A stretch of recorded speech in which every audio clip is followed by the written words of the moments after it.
আমাদের আরবি ইসলামী সন, ইসলামী বর্ষ নতুন করে শুরু হয়েছে। জানেন কি? মহররম মাস শুরু হয়েছে, যে শুনছেন শুরু। মহররম মাস হলো আরবি প্রথম মাস, ইসলামী বর্ষপুঞ্জি, ইসলামী সাল, ইসলামী বছরের প্রথম মাস মুহররম। 1445 হিজরি। আজ থেকে 1445 বছর আগে, 1445 বছর আগে আমাদের প্রিয় নবী সাল্লাল্লাহু আলাইহি ওয়াসাল্লাম মক্কা থেকে মদিনায় হিজরত করে গেছে। এই সেই হিসাবে এটারে হিজরি সন বলে, আরবি সন বলে, ইসলামী সন বলে।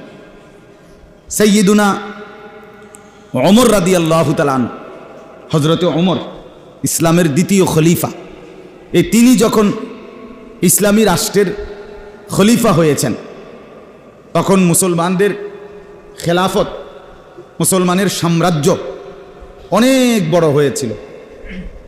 আর হযরত ওসমান রাদিয়াল্লাহু তাআলা আনহু তৃতীয় খলিফার জামানায় আরও বেশি হয়েছিল, বিশাল। সর্বমোট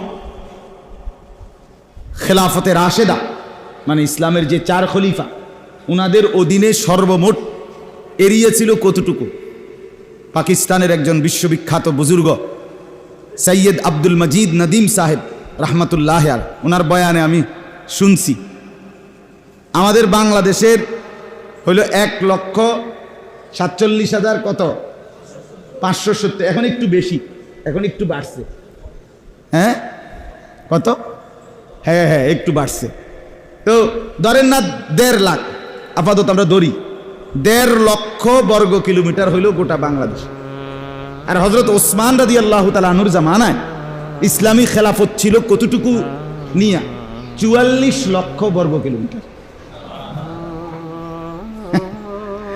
1.5 লক্ষ হইল কি বাংলাদেশ। এটা যদি আপনি 2 লাখও ধরেন, বাংলাদেশটারে ধরেন, তাইলে 22টা বাংলাদেশ যত বড়, এত বড় এরিয়া আছে। কত বিশাল সাম্রাজ্য মুসলমানদের। তো যাই হোক, হযরত ওমর রাদিয়াল্লাহু তাআলা আনহুর জামানায় এরকম ইসলামী রাষ্ট্রের বিভিন্ন অঞ্চল থেকে বিভিন্ন চিঠি, বিভিন্ন বিষয়ের আদেশ, বিভিন্ন বিষয়ের পরামর্শ ফায়সালা জানবার জন্য গভর্নররা ওমর রাদিয়াল্লাহু তাআলা আনহুর কাছে মদিনায় চিঠি পাঠাইত। আর এই চিঠি পাঠাইতে গেলে লিখলে যে মহররমে ঘটনাটা ঘটছে, সফরে ঘটনাটা হইছে, অথবা রবিউল আউয়ালে ঘটবে, এ ব্যাপারে কি করা, এরকম বিভিন্ন সিদ্ধান্ত জানতে চাইতো। তো এখন ওমর রাদিয়াল্লাহু তাআলা আনহু বারবার প্রশ্ন করতে হইতো, কোন মহররম? কি এবারের মহররম? না, গত মহররম। কথা বুঝেন? ওই যে কোনো সন নাই, যে ওনারা তো কোনো সন মিলাই নাই তখনও। আমরা একবার মনে আসেনি, বয়স্কদের কিছুটা মনে আছে, তো আমারও মনে আছে, একবার যে 1 ঘন্টা লাইরা দিছিল, মনে নাই আপনাদের? 1 ঘন্টা কি নাইরা দিছিল একবার। তো তখন প্রত্যেক বেলা প্রত্যেক ব্যাপারে জিজ্ঞাইতো, আগের 9টা না অনকার 9টা। এই কথাটা জিজ্ঞাসা লাগবে, আগের 10টা না অনকার 10টা। মানে এইটা আমারও মনে আছে যে আমি তো বিভিন্ন মুখানে যাইলে যেখানে এই কথাটা জিজ্ঞাসা লাগবে যে হুজুর বয়ান 9টায়, ভাই কোন 9টা? আগের 9টা না অহংকার 9টা। এইটা একটা বিরাট প্যাঁচপুস লাগছে, শেষ পর্যন্ত এটা বাধে করে দিছে আবার। তো ওমর রাদিয়াল্লাহু তাআলা আনহু জিজ্ঞেস করতেন কোন মুহররম বা কোন সফর, কোন জিলকদ ইত্যাদি জিজ্ঞাইতে হইতো বারবার। এই যে বারবার এই পেরেশানি হচ্ছিল, তখন সাহাবায়ে কেরাম মিলে পরামর্শ করে হযরত ওমরের জামানায় রাসূলুল্লাহ সাল্লাল্লাহু আলাইহি সাল্লামের এই হিজরতের ঐতিহাসিক স্মরণীয় এই ঘটনাটাকে হিসাব কইরা, নবীজির হিজরতের সালটাকে ধইরা, বছরকে ধইরা, প্রথম বছর ধরে ইসলামী এই হিজরি সন চালু করছে। ফলে এখন আর কোনো অসুবিধা নাই। এখন এই মহররম তো 1445-এর মহররম, তো গত মহররম 1444 হিজরির কি মহররম, মানে এখন আর বলতে কোনো অসুবিধা। এই সাহাবায়ে কেরাম হযরত ওমর রাদিয়াল্লাহু তাআলা আনহুর জামানায় ইসলামী এই সাল, ইসলামী এই বর্ষ শুরু করেছেন। তো সেই ধারাবাহিকতায় আজকে হলো 1445 হিজরি মুসলমানদের একটি নতুন বছর শুরু হয়েছে, পিছনের একটি বছর আমাদের থেকে বিদায় নিয়েছে। তো আমি আপনাদের কাছে এই বিষয়টাকে কেন্দ্র করে ছোট্ট ছোট্ট কয়েকটা কথা, অল্প অল্প এই সামান্য কয়েকটা কথা বলতে চাই। আল্লাহ তাআলা বলেন, আসমান জমিন সৃষ্টির শুরুতেই তাকদীরের মধ্যে আমি আল্লাহ তাআলা 12টি মাস লিখে রেখেছি, সিদ্ধান্ত রেখেছি। এরপরে আল্লাহ বলেন, মিনহা আরবাআতুন হুরুম, এই 12টি মাসের মধ্যে 4টি মাস হলো সম্মানিত মাস। কয়টি মাস? কয়টি মাস বলেন? এই 4টি মাস হলো, একটা হলো রজব মাস, আরেকটা হলো জিলকদ মাস, আরেকটা হলো জিলহজ মাস, আরেকটা হলো এই মুহররম মাস। এই মুহররম মাস আল্লাহর কাছে বিশেষভাবে সম্মানিত একটি মাস। হাদিসের মধ্যে আছে, নবীজি বলেছেন, শাহরুল্লাহিল মুহাররম, মুহররম হইল সরাসরি আল্লাহর মাস। কার মাস? আফদালুস সিয়ামি বাদা রমাদান শাহরুল্লাহিল মুহাররম। রমজান মাসের পরে সর্বোত্তম রোজা আল্লাহর মাস মুহররমের রোজা। এই যে আশুরা আসতেছে 9 তারিখ আর 10 তারিখ, কিবার পড়বে কন্যা হিসাব করেন। 9 মুহররম, মানে কালকে যদি শুক্রবার 2 তারিখ হয়, হিসাব করেন, তাহলে 2 আর 7 শুক্রবার, আগামী শুক্রবার নাকি, আগামী শুক্র শনি, এই 2 দিন মুহররমের 9 তারিখ এবং 10 তারিখ, অথবা শনি রবি মুহররমের 10 তারিখ এবং 11 তারিখ। চেষ্টা করবেন 2টা নফল রোজা রাখতে, বলেন ইনশাআল্লাহ। কিবারে? আগামী শুক্র শনি, মানে বৃহস্পতিবার রাত্রে কি খাবেন? খানা খাবেন, সেহরি খাবেন। শুক্র শনি অথবা শনি রবি, 9, 10 অথবা 10, 11। আল্লাহ তাআলা আমাদেরকে তৌফিক দান করেন। আল্লাহর নবী বলছে, আফদালুস সিয়াম, রমজান মাসের পরে সবচেয়ে সম্মানিত রোজা আল্লাহর মাস মুহররমের রোজা, 9, 10 তারিখের রোজা। এটা সম্মানিত মাস, এই হারাম মাস। এবার দেখেন আল্লাহ তাআলা বলেন, যালিকা দ্বীনুল কাইয়্যিম, এটা অকাট্য দিন।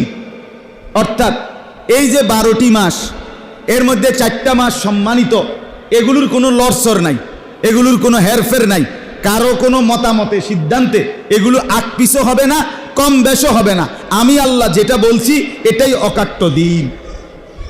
এটাই কি বলেন না? অকাট্য দিন। এটা বলার একটা কারণ আছে, সামনে আরো কারণ আছে। কারণটা হইল, জাহিলি যুগে আপনার মানে নবীজি সাল্লাল্লাহু আলাইহি সাল্লামের আগে মক্কার কাফেররা, কুরাইশরা এই মাস এগুলারে 4 মাস সম্মানিত হারাম মাস বলতো, কিন্তু তারা তাদের সুবিধা মতো মাসগুলো নির্ধারণ করত। মনে করেন এখন প্রচন্ড গরম, মনে করেন এখন রমজান মাস আইছে, আমরা সবাই মিল্লা সিদ্ধান্ত নিলাম বাবুরের রোজা রাখুন লইয়া না কথা, আমরা রোজা রাখলেই তো হইছে, হ্যাঁ, অতএব এই গরমে এই বছর এটা ফিচ্ছায় দাও 3 মাস। বুঝছেন না কথাটা? এই ছিল কাফের কুরাইশদের আচরণ। তারা মনে করেন যুদ্ধ করতে করতে ওই সম্মানিত এই 4 মাসে তারা যুদ্ধ করতো না, মারামারি হানাহানি করতো না। কিন্তু যখন দেখতো যে মারামারি করতে করতে যুদ্ধ করতে করতে এই মাসের কাছে এসে পড়ছে, কথা বুঝছেন, এখন যুদ্ধ শেষ হয়েছে না, এখন তারা সবাই তাৎক্ষণিক সিদ্ধান্ত দিত এবছর মুহররম আরো 3 মাস পরে, আরো কি 3 মাস, এইভাবে তারা এটারে নড়চড় করতো।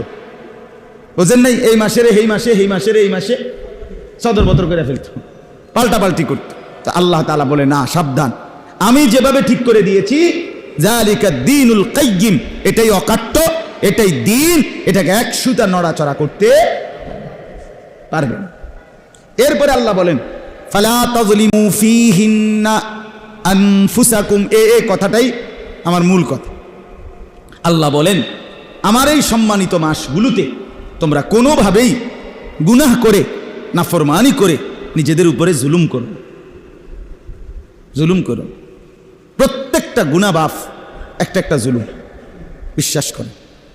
আমি আপনি বড় কিংবা ছোট, চাচা কিংবা মুরব্বী, আমরা যে যা পাপ করছি, নাফরমানি করছি, প্রত্যেকটা গুনাহ একটা একটা জুলুম, জুলুম, একটা একটা জুলুম।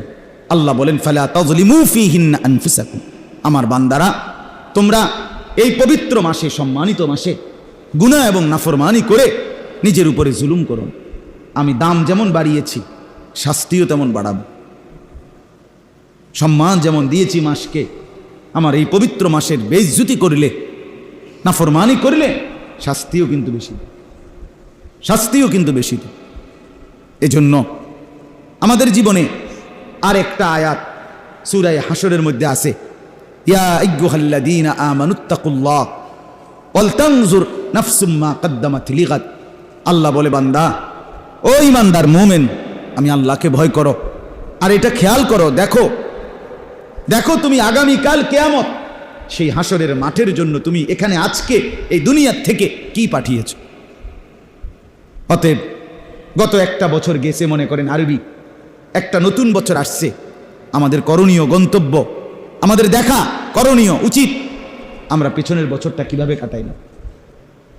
যে যেই মিথ্যার উপরে, অন্যায়ের উপরে আছেন, আমার ছেলেরা, বাবারা, সবাইকে বলি, আমাকেও বলি, বলেন মিথ্যা ছাড়বেন কোন দিন? চুরি ছাড়বেন কোন দিন? ডাকাতি ছাড়বেন কোন দিন? যারা মদে আসক্ত তারা মদ ছাড়বে কোন দিন? জুয়ায় যারা জুয়া, তারা জুয়া ছাড়বে কোন দিন? যারা সুদের লেনদেন করেন আপনারা সুদ ছাড়বেন কোন দিন? যাদের ঘরে নর্তকী নাচে, টেলিভিশনে নাটক, সিনেমা, বিবি বাচ্চা দেখে, আমার বাপ আল্লাহর ওয়াস্তে বলেন এগুলো কোন দিন ছাড়বে? যারা কথায় কথায় গালি দেন, মিথ্যা বলেন, ওজনে কম দেন, ব্যবসায় ধোকা দেন, কর্মস্থলে ফাঁকি দেন, তারা এই নাফরমানি কখন ছাড়বে? আল্লাহ তাআলা বলছে, ওয়াল তানজুর, বান্দা দেখো না আজকের দুনিয়া থেকে আগামী দিনের আখিরাতের জন্য কি পাঠিয়েছ। দুনিয়া একবারই মিলবে, একবারই মিলবে, দুনিয়া আরেকবার মিলবে না। এই হায়াত একবারই হায়াত, এই রাত শেষ, এই দিন শেষ, আর কোনো দিন ফিরবে না তোমার জন্য। আগামীকাল তো আজকের রাত না, আগামীকাল তো শুক্রবারের রাত, আগামী দিন তো বৃহস্পতিবার দিন না, আগামী দিন তো শুক্রবার। তাহলে এই রাত কি আর আসবে কোনো দিন? এই দিন কি আর আসবে কোনো দিন? প্রতি ঘন্টা যায় আমার আখেরাত কাছায় আসে, আমার দুনিয়া পিছিয়ে চলে যায়, পিছিয়ে চলে যায়। অতএব যে বুঝলেন বুঝলেন, যে বুঝলো না বুঝলো না, একজন বুঝলে একজনই বুঝলেন। অনুরোধ আমার, জীবনের উপরে রহম করেন, দয়া করেন। এরকম একটি পবিত্র মাসে, মুহররমের মাসে, সম্মানিত মাসে, ইসলামের এই প্রথম বছর, এক বছর 365 দিনে মুসলমানের আপনার যেই ছেলেটা 365 দিনে কোনো দিন আপনার ঘরে ঘুমাইয়া আপনি বাপ থাকতে ফজরের নামাজ পড়লো না, আপনি কেমনি এই জানোয়ার পালতেছেন বলেন? আপনি এত বড় জানোয়ার কেমনে পালতেছেন? তার লেগে কি লেগে আপনি খাট বানাইলেন? এই ডাকাতের লেগে আপনি কিনতেন বিদেশের টিয়াটোয়ান? কথা বলেন না কেন?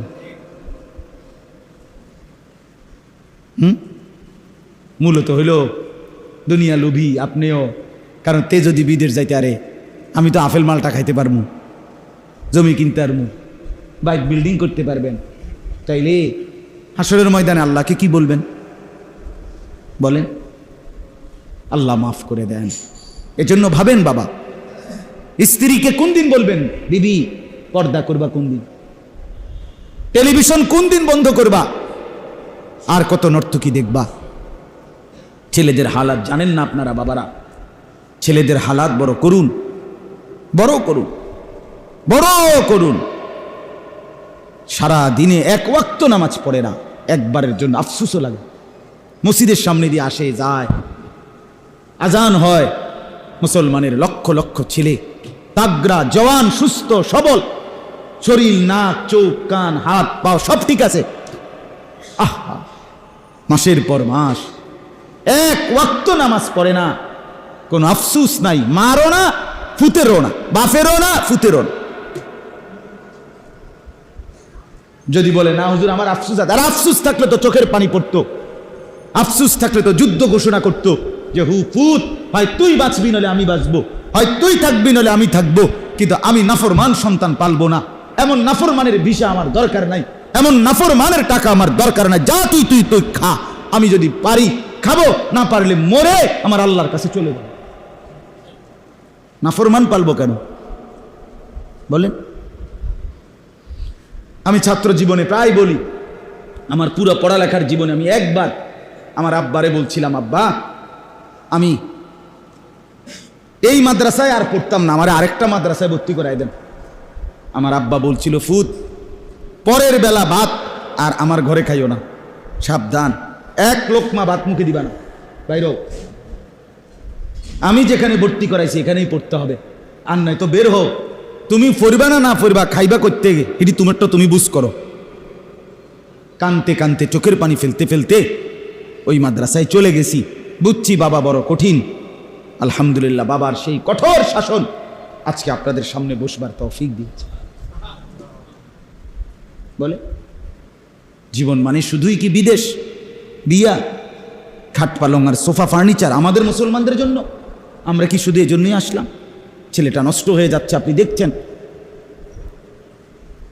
যে ছেলেগুলো নামাজ পড়ে না, আপনি ছেলেগুলোর চেহারার দিকে তাকান, কালো হয়ে আছে চেহারা, চুলের কি দশা, প্যান্টের মধ্যে দুর্গন্ধ, প্রস্রাবের দুর্গন্ধ নিয়ে চলে, ছি ছি, বিকৃত রুচি, সারাদিন উলঙ্গ ছবি দেখে। একটা ব্রিজের কোনায় দেখবেন, কালবার্টের মধ্যে দেখবেন, ব্রিজের পাড়ে দেখবেন 3টা 4টা সমবয়সী মিলে এই ছবি, নাচ, গান, জুয়া, নেশা, বিভিন্ন রকমের নাফরমানিতে লিপ্ত। আল্লাহ রসুল বলছে, মুদমিনু খামরিন কা আবিদে ওয়াসনিন। আল্লাহর নবী বলে যে মদ খায়, নেশা করে, সাংঘাতিক কথা। নবী বলছে শোনো, সে সরাসরি মূর্তি পূজক মুশরিকের মতো। কা আবিদে ওয়াসনিন, নেশাখোর মূর্তি পূজকের মতো মুশরিক। বলেন আমার আপনার জীবনের সফলতা কি? আমার আপনার জীবনের কামিয়াবি কি? কি নিয়ে কবরে যাবেন? এজন্য মুরব্বীদেরকে বারবার বলতেছি, বলে হুজুর আমি আর পারবো না, কি করবো? না না, আপনি বলে যান, আপনি কেঁদে যান, আপনি চেষ্টা করে যান, যেন কমপক্ষে মৃত্যুর দিন, আমার এই একটা শেষ কথা, কমপক্ষে যেন মৌতের সময়ও পুঁতে বুঝে আমি যে নামাজ রোজা করি নাই, সে মেয়েটা যেন বুঝে আমি যে পর্দা পুশিদা করি নাই, মৃত্যু পর্যন্ত আমার বাপ আমার উপরে অসন্তুষ্ট ছিল, কমপক্ষে যেন এই কথাটা বুঝে। কথা বুঝেন নাই? আপনি তার সামনে কোনোদিন তারে কোনোদিন ধন্যবাদ জানাইয়েন না, তারে কোনোদিন আপনি তার কৃতজ্ঞ হইয়েন না, না ফুত আমি তোর প্রতি নারাজ, এতটুকু কমপক্ষে করতে পারবেন না? তাইলে আল্লাহ তাআলা আমাদেরকে বুঝ দান করেন, ঈমান আমলের দৌলত দান করেন। আজকের এই ইসলাহি মজলিস আল্লাহ তাআলা কবুল করেন। আমরা ইনশাআল্লাহ চেষ্টা করবেন মুহররমের এই 2টা রোজা রাখবার জন্য। বিবি বাচ্চাদেরকেও বলবেন, ঘরওয়ালাদেরকেও বলবেন, এবং প্রত্যেকের কাছে অনুরোধ আমরা যেন ঈমান আমল, নামাজ রোজা বন্দিগির চেষ্টা করি। ছেলেদেরকেও বলি, যে কয়জন ছেলে মনোযোগ দিয়ে শুনছো বাবা, আমি তোমাদের হাতে পায়ে ধরে বলি, দয়া করে আল্লাহকে চিনো, নাফরমানি করো না, গুনাহ ছেড়ে দাও। অশ্লীলতা, বেহায়াপনা সুখ আনে না। সুখ আনে, 1 গ্লাস পানি খেলে তৃপ্তি হয়, 1 সাগর মদ খেলেও তৃপ্ত হয়। হালাল স্ত্রী একজন দিয়েই তৃপ্তি হয়, হারাম নারী সারা পৃথিবী উলঙ্গ করে দিলেও তৃপ্ত হয়। হালাল টাকা, অল্প টাকায় প্রয়োজন সংসার পূরণ হয়, সুদের টাকা, ঘুষের টাকা, হারাম টাকা সারা পৃথিবী জমাইলেও প্রয়োজন পূরণ হয় না, চাহিদা শেষ হয়। গুনাহ কি দেয় না? তৃপ্তি দেয়। কথা বলেন, গুনাহ কি দেয় না? ঠিক না, আমি যেটা কইছি হিডা কর। গুনাহ কি দেয় না? তৃপ্তি দেয়।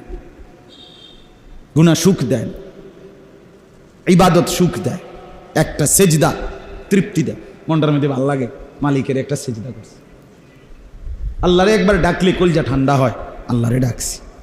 আর উলঙ্গ ছবি, নাচ গান, চুরি করে চাইলেও ভয় থাকে, ধরা খাইলে জুতা দিয়ে ফিরবে। ঠিক কিনা বলেন না? অশান্তিতে।